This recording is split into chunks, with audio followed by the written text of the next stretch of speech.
This morning as I was leaving to work, I stepped into the garage and I heard a giant hissing sound, and I said to myself, ruh-roh, I don't have anything in the garage that makes a hissing sound. And I came over here to the water heater and found out it was spewing water out the top. And I was actually lucky, because if it had rusted out the bottom, I would have instantly had 40 gallons of water all over the garage floor in addition to a continuous flow from the source. So the first thing to do when this happens is find your water cutoff and cut it off. Find your gas, cut off, and turn the gas off. Did I say turn the gas off? Yes, I did. And then over here, just for good purposes, go ahead and turn that off.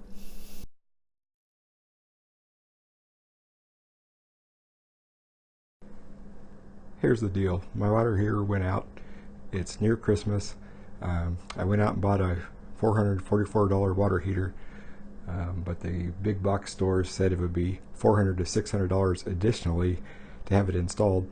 And what's worse, I would be without hot water for a week or so before they got here.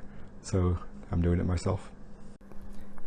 And since my water heater had a lot of water in it, like 40 gallons, I hook up a regular old garden hose up here and drain it out to the outside.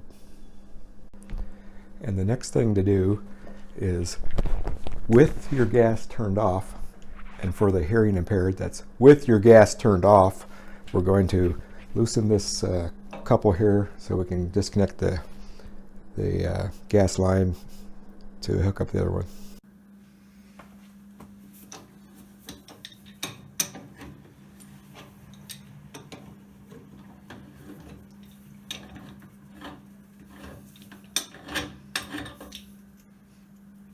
And there's that. I'll get a way to hold it so it doesn't break loose and leak gas all over the garage.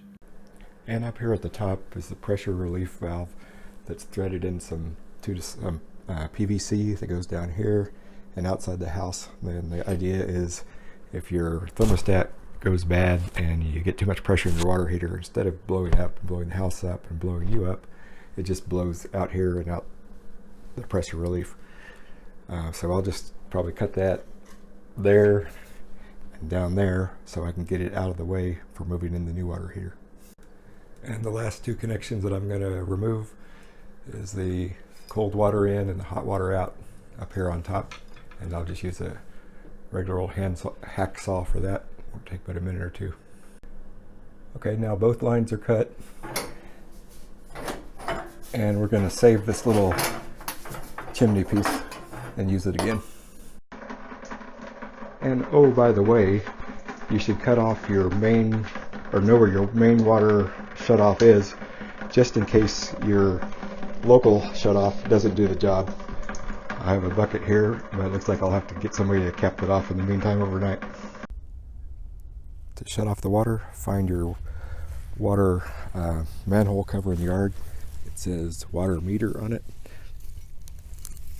Open that up, and there's a twist valve right there, and you'll notice it has a hole in it. That's where they put the padlock when you don't pay your water bill. Now for the fun part. We need to take this water heater off of this pedestal, put it on the floor, and drag it off. We being me.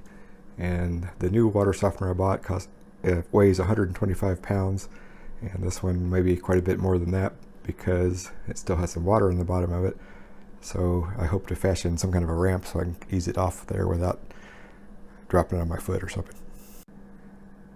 And I just happen to have a 2-inch by 12-inch by 12-foot board that I keep in my back pocket.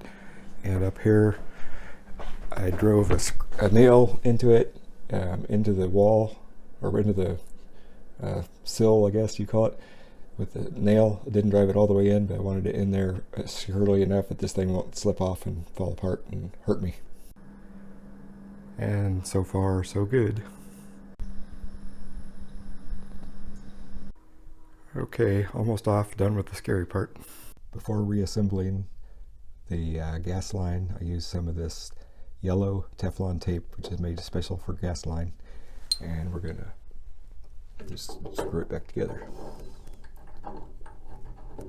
Now, before we do any soldering, we We need to prepare the surface and make it nice and shiny like that piece there, not cruddy like this piece here. And the way to do that is take a piece of sandpaper,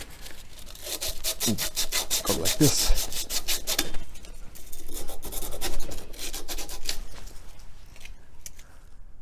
And when you buy solder, the plumbing solder is going to be maybe right next to the electrical solder, so be careful to get plumbing solder. And you put some flux where you're going to solder. It helps the fittings go on, and more importantly, it makes the soldering flow better and get sucked into the joint. Then we'll put the fitting on, like so. Heating up copper pipe can be a challenge, so I like to use MAP gas instead of propane because it burns a little hotter.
Right, as you can see, I wrestled the new water heater up the ramp and onto that brick pedestal. And before I did that, however, I put in this pan, so the next time the water heater goes out, and I'll put in a PVC pipe in here, so the next time the water heater goes bad, it fills up the pan and dumps it outside instead of all over the floor.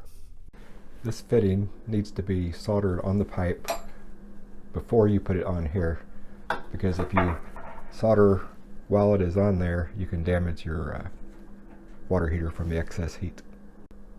With the pipes fitted and soldered on top, we need to be extra sure to put this little chimney back on, because without it you'll get carbon monoxide poisoning and maybe die.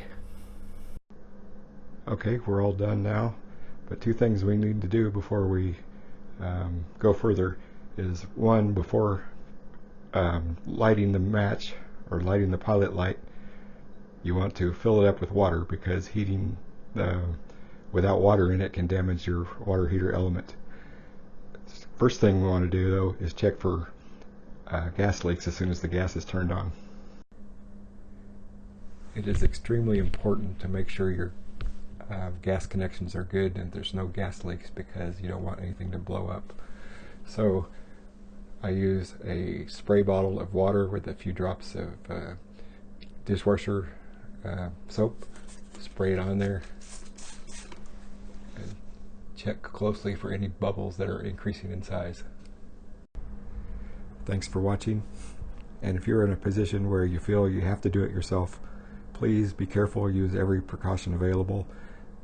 Check out other internet sites and documents about installing a water heater, and be sure to like and subscribe, and I hope this is helpful.